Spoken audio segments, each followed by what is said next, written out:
Good morning. It's Tuesday. It is 10 a.m. So it's time for coffee and conversations, beverages and Bibles. Yeah, cheesy things every week. Every week, cheesy things. Okay. Hope you're having a good week. A little subdued this morning, but that's okay. We'll get going and we'll look at Revelation chapter 2, 8 to 11. And we're going to look at the letter from Jesus written by John to the church in Smyrna for this part 9 of Are You Ready? But before we get there, let's talk about announcements. Good morning, Jill. We have women's movie night on 5/13, which would be this Friday. Ladies, you should plan to come and watch that thing you do and hang out with the other ladies and do some fellowshipping and building relationships. It's a great way to get connected if you're feeling like you're not as connected. It's a great way to just kind of start those relationships that you are looking to have and foster. The more time you spend with people, the better your relationships tends to be. So yeah. And then men's breakfast on Saturday. So guys, sign up. Ladies, get your guys to sign up, whatever that may be. Craig Adams is going to be cooking, and we're going to hear from Pete Lindstrom. He's going to share with us. He had a couple months ago said he had a devotional that he would be interested in sharing. So yeah, it'll be a good time. And there's a craft involved, I think. So guys, plan to join us for that. And then lastly, on 5/22, we're going to have our class 201. We'd love for you to sign up to participate in it. We want everyone to do it. It'll be after service on that Sunday, and we're gonna have food. We're gonna we'll have childcare provided for those that have littles, or kind of any age kid, not just littles. And so I hope you'll plan to come to that, stay after service for it, as we're going to cover some basic habits for spiritual growth. And I'm sure that no matter where you're at in your faith journey, that you can take something away from this, glean something from. So make sure to sign up so we know how many books we need and we have enough food, because we're going to feed you. So you really have no excuse not to stay. There's no Seahawks game. If there's a baseball game, there's like 162 of them, so you can miss one. There's no basketball team. And the Kraken didn't make the playoffs. So, yeah, there's really not a good excuse. Not that those things would be good excuses anyways, but sometimes people use them as excuses. So, plan to stay after service for that. And another good opportunity to connect with people, fellowship, and do life together as we learn about growing in our faith in the Lord. So those are the things going on. And now let's jump into, do you want that one? That one. Which one do you guys like better? Option 1, option 2. They're kind of the same. Or what about option 3? I don't like that one. Or we could just do that. Then I'm not even on the screen. Is it weird that I'm not on the screen? I don't know. Okay. We're going to go with that one for right now. If you have an opinion, let me know. I don't really care. Okay. So this is what Revelation 2, Jill says number 1. Is that what we're on right now? Or was this number 1? This was number 1, huh? I think this was number 1. Okay, so here's what we got. Revelation 2, 8 to 11. And to the angel of the church of Smyrna, write the words of the first and the last, he who died and came to life. I know your tribulation and your poverty, but you are rich, and the slander of those who say that they are Jews and are not, but are a synagogue of Satan. Do not fear what you are about to suffer. Behold, the devil is about to throw some of you into prison, that you may be tested, and for 10 days you will have tribulation. Be faithful unto death, and I will give you the crown of life. He who has an ear, let him hear what the Spirit says to the churches. The one who conquers will not be hurt by the second death.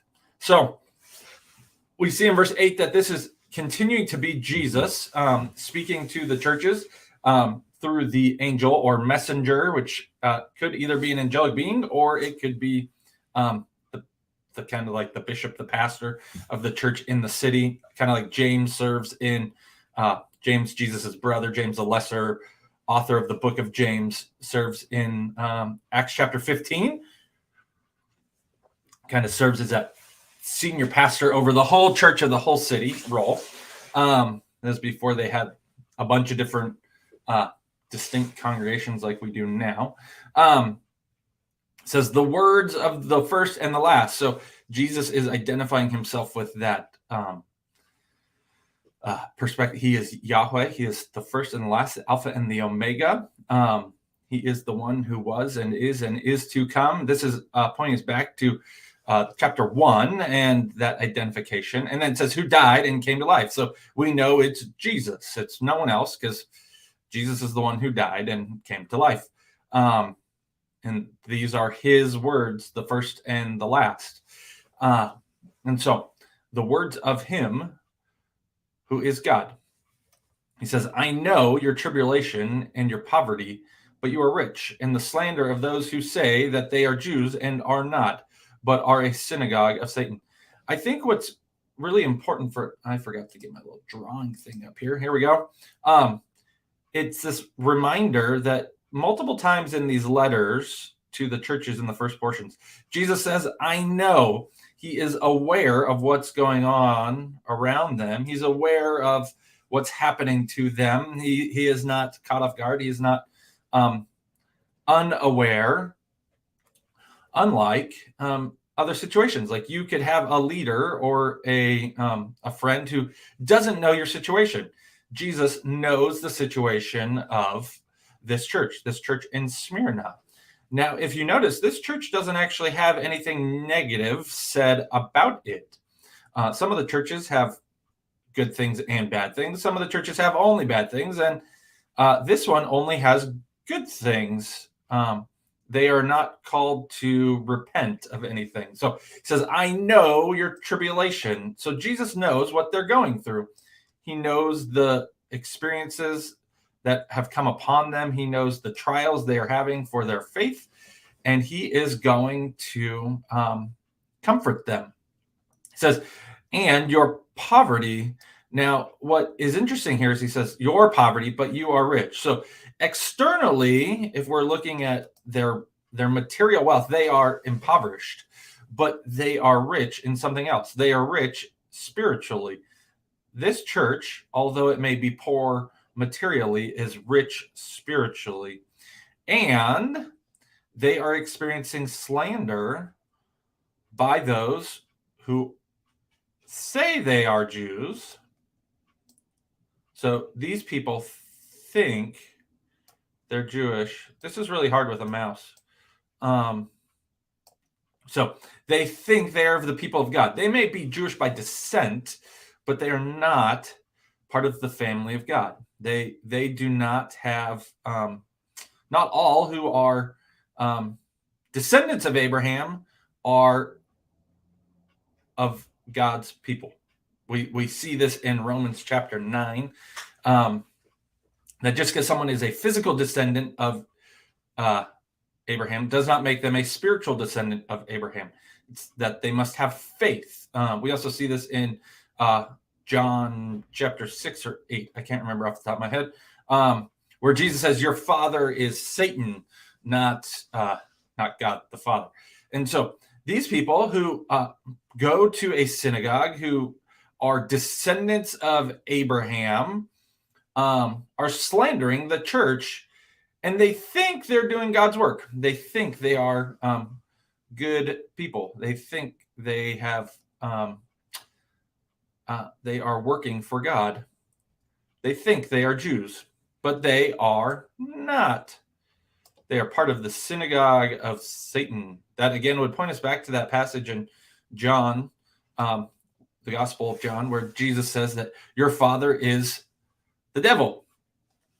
They are these people, these individuals, although they have natural descent from Abraham, although they go to a gathering to worship God, are not part of the people of God because they don't have faith in Jesus. And so they've been cut off, as Paul would tell us in Romans chapter 11. And so these people are cut off, and they are not part of God's people. Could they be regrafted in? Yes, absolutely. That's what Paul tells us in Romans chapter 11. But at this point, this group of Jewish people, because of their opposition to Jesus and the revelatory work that they're experiencing that Jesus did, these people have been cut off because they've rejected him. And so just because someone or some group claims to be connected to Christ or claims to be connected to God does not make them so. They have to have faith and they have to be grafted in. It is not something that they choose, but it's something that God chooses. And these people are opposing the church there. They are slandering the church. So just because someone says, hey, I'm connected to God, doesn't mean that they're actually connected to God. Their works will show forth and show if someone is connected to God by their perpetual ongoing action, not like one-time actions. And so Jesus is saying, hey, I know this tribulation you're experiencing, this poverty you have, and the slander you're experiencing. I know it all. He's not unaware. And he says, do not fear what you are about to suffer. They're about to go through it. They're going to go through the wood chipper. They're going to experience opposition and tribulation and persecution. It says, behold, the devil is about to throw some of you into prison. So the devil is going to be at work in what happens to them. He is going to bring opposition to them that results in their imprisonment, that they may be tested. God allows believers to be tested by things. So we see this repeatedly throughout Scripture, that God allows believers to go through periods of testing, and he has a good purpose in those periods of testing. It's for the purpose of refining and purifying and teaching us perseverance, because we learn perseverance through suffering. And so God has a good purpose in these things. Friends, that should be an encouragement to us as we consider, are we ready? Are you ready? Like, how does this book help us here and now? Is just because we experience a testing doesn't mean the testing is a bad thing. Testing is not necessarily a result of our sin. Sometimes we can, and I would say testing is, this kind of testing that is being referenced here is never a result of our sin. Sometimes we get disciplined because of our sin, and we might think, oh, that's God testing me. No, that's not testing you. That's you getting the just dues for what you've done. No, this kind of testing has nothing to do with the fact of your own disobedience, your own sin. But this is testing for faith, perseverance, and refinement. He says, for 10 days you will have tribulation. It's most likely, the 10 days is most likely metaphorical. It's not a literal 10 days. As we've talked about in this book, in the book of Revelation, there's often times where you use numbers and images to represent something. And so for 10 days, you will have tribulation. Notice this. You will. It is a promise. It is, friends, it is promise that we will have tribulation in this life. We will have troubles. We can't avoid it. And we should, when we experience them, remain faithful. It says, be faithful unto death, meaning that some of them are going to die. Some are going to be martyred. Some are going to lose their lives for their faith.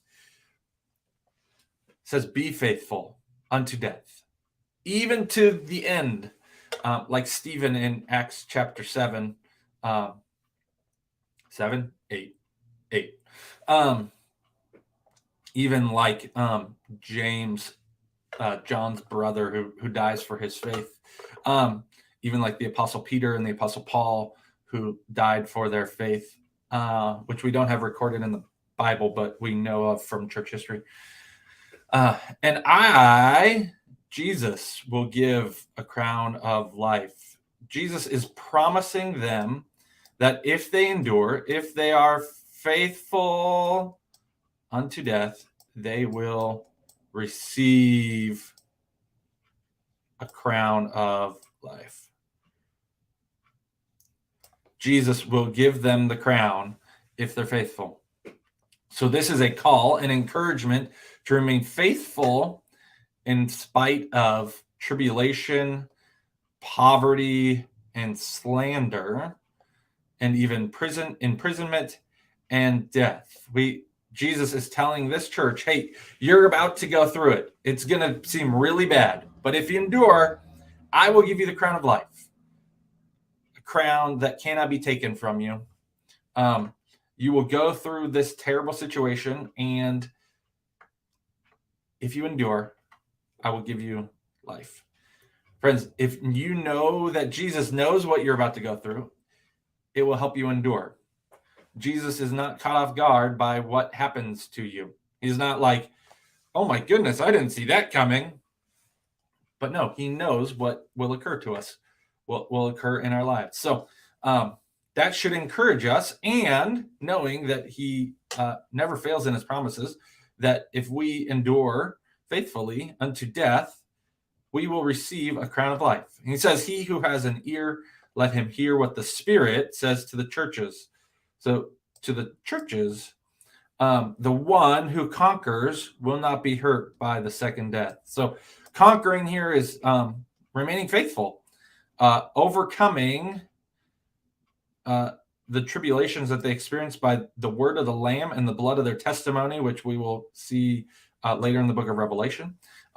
We conquer by having faith and remaining faithful, and declaring our faith even in the midst of suffering and persecution.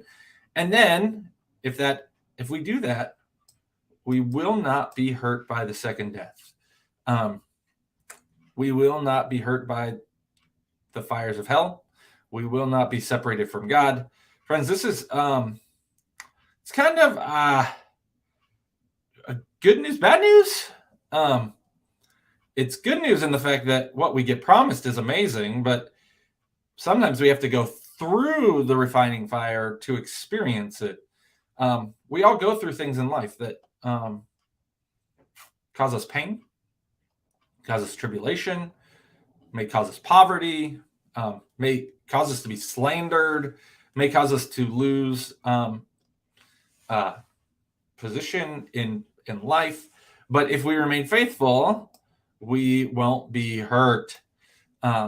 This should be an encouragement to us as we seek to faithfully follow Jesus. So the question of are we ready is, are we ready to endure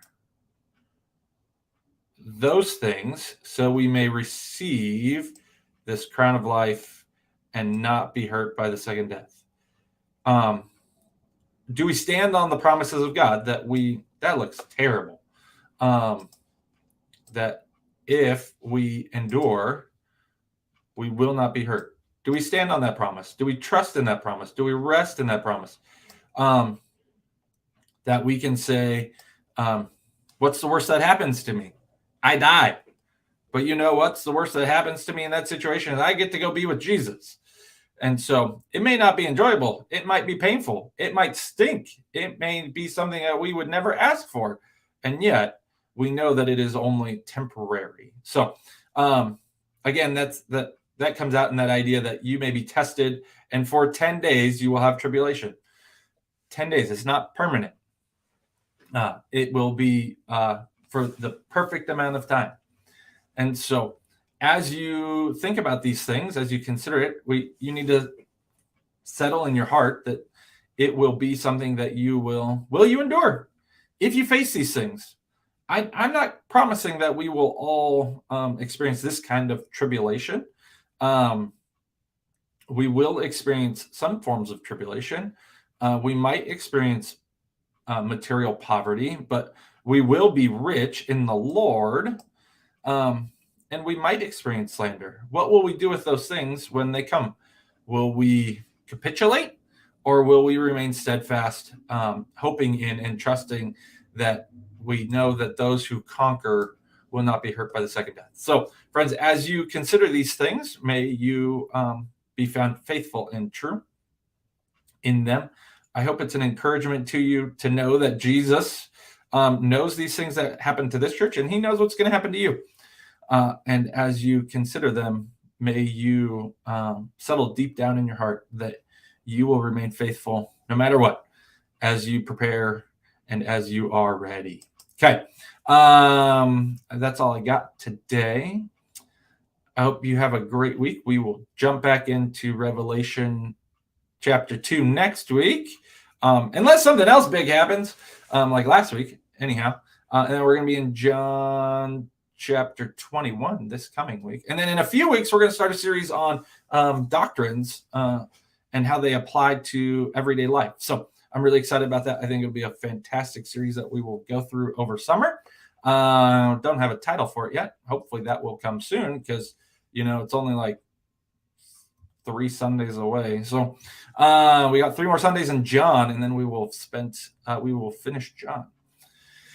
Yeah, that's all I got. If you need anything, you let us know. Ladies, come Friday. Men, come Saturday.